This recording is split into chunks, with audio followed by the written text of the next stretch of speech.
Hello, everybody. How are you guys? We're doing another video here in the early morning hours in Los Angeles.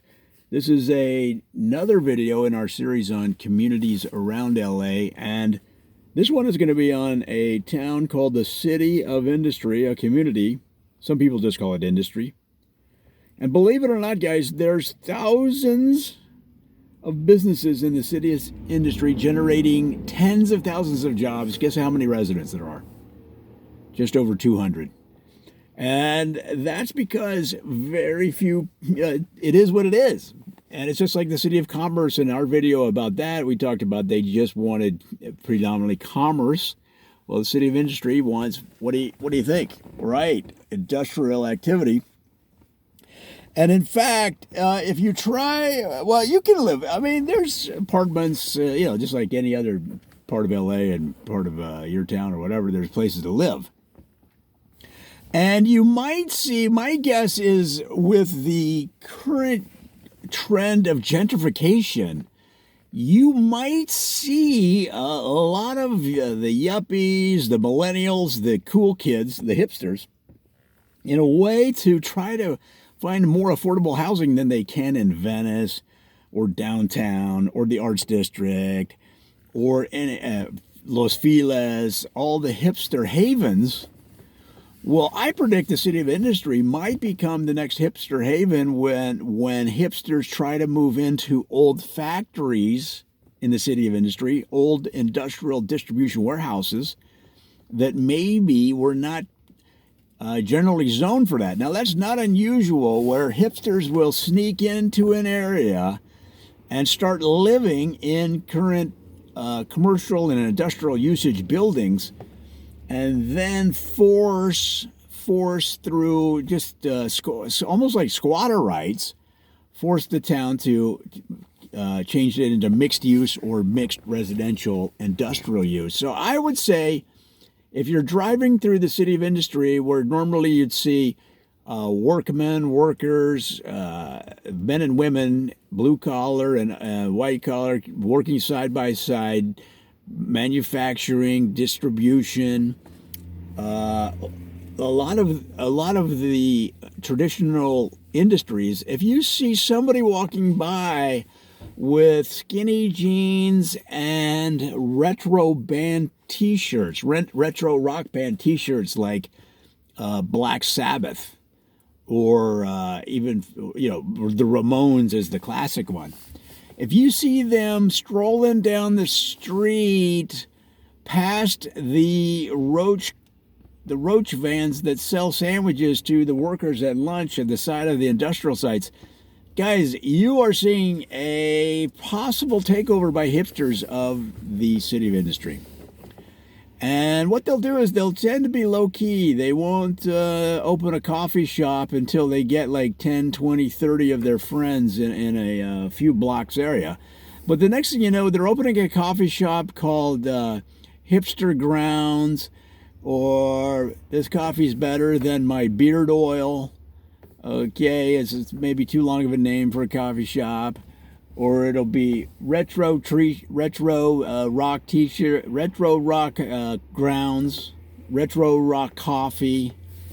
Okay, anything to be cool but slightly campy. That's kind of an interesting trend in the hipster world. They'll be slightly campy. It'll have a little bit of a 1940s jazz kind of hint of humor in their titles of their coffee shops and the places they hang out.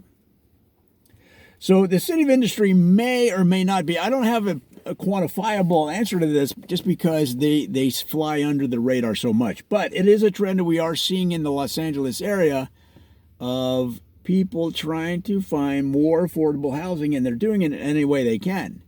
And just like any socio-economic group, the hipsters are in that category, and they will reform their community around their vision of themselves. So if you're going down the City of Industry and all of a sudden you see a store that sells nothing but high-end note paper, okay, or it's a store that sells the coffee mugs and coffee pots, but that look nothing like something you would get at a major big box store. They usually look like some kind of industrial part that fell off of a manufacturing machine, and all of a sudden it's a coffee pot. Well, these are signs that hipsters have moved in and are really starting to assert themselves, and they'll do it gradually. But the next thing you know, there's some kind of a former motel that they've made the rooms into $2,000 apartments, and the front office doubles as a coffee shop. And on the outside, along the long brick wall of the hotel, they've hired one of their hipster graffiti front artists to create this unbelievable mural of cats.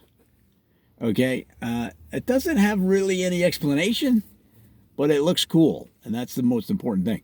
So, City of Industry may or may not be experiencing this. It's a little bit too early to tell, but it is a trend that we've seen throughout the city.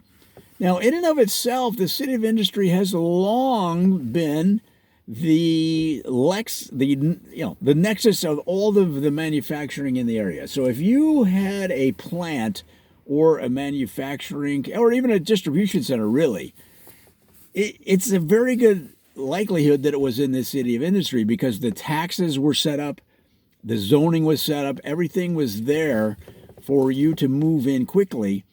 And there was one lady that ran the whole thing. They called her Old Mama Watson. And Old Mama Watson was perhaps not the best candidate to be the next Miss USA. But if you wanted things done fast and done right, she was the lady and had the power to move, get people off their duff and hopping and popping, and get your factory opened. And guys, when you're facing the kind of pressures that retailers are under, distributors are under, the high-speed competition that's out there, I mean, you've got people like Amazon that had 2-day shipping to their customers, and now what do they say? 1 day. They're going to 1 day. Well, what does that mean? That means everybody else has to move faster. Then what happens after that? They go to half day, right? So everybody in the City of Industry is trying to move faster, move better, be more efficient, try to compete in this modern world. Because why? Because customers have been trained to expect it. And that's not just retail customers that are ordering iPads that get dropped off or really literally thrown onto the porches around America and then are quickly stolen by thieves who don't give a care if you catch them on your Ring video camera. They don't care, right? They're just gathering up your iPad and that shower head replacement you bought and some cat toys, and they're throwing them in their car and driving off laughing. They don't care. In fact, in LA, California in itself was the #1 state per capita of porch thefts of Amazon and other mail packages. And the capital of that was, of course, you guessed it, right here in LA. More stuff is stolen off of porches in LA than any other place in the country. And partly that's due to the weather. I mean, if it's snowing in Michigan and Upper Peninsula, do you really want to get out of your car just to steal a package and you're really not 100% sure what it is? Is it going to be worth your time to steal a package that you think is an iPad, okay, or is a computer, or is maybe a flat screen or something? But you open it up. When you get home, you open it up, and what is it? It's 50 pounds of poster board that somebody ordered because all of a sudden they think they're an artist, okay? And they're going to paint something on the poster board, and then they're going to give it up after 2 weeks. And then there's going to be paints and poster board, brand new, sitting in the basement, sitting in the attic, sitting in the garage. But if you steal it and you get it home and you open it up, you go, what am I going to do with all this poster board? You're the one that's going to be taking up painting just so you don't feel like such of a fool. Plus, it's the middle of winter in the Upper Peninsula of Michigan, and what else is there to do? It's going to get you through you figure, all right, I stole this poster board. I thought it was a flat screen. I mean, I might as well take up painting, and you're going to go down to the Michael's art store, whatever it is in your area, and you're going to buy some paints. And the next thing you know, you can watch Bob Ross reruns. Maybe you bought the CD, maybe you bought the DVD, maybe you're seeing him online, and you're making pretty little trees. You're making pretty little trees on poster board, and you hope to sell them at the mall there in your area. But remember, the mall is not there to sell your art. The mall is there to sell Starbucks. Okay, and that loops back to what we were originally talking about. The mall is there to sell Apple iPads.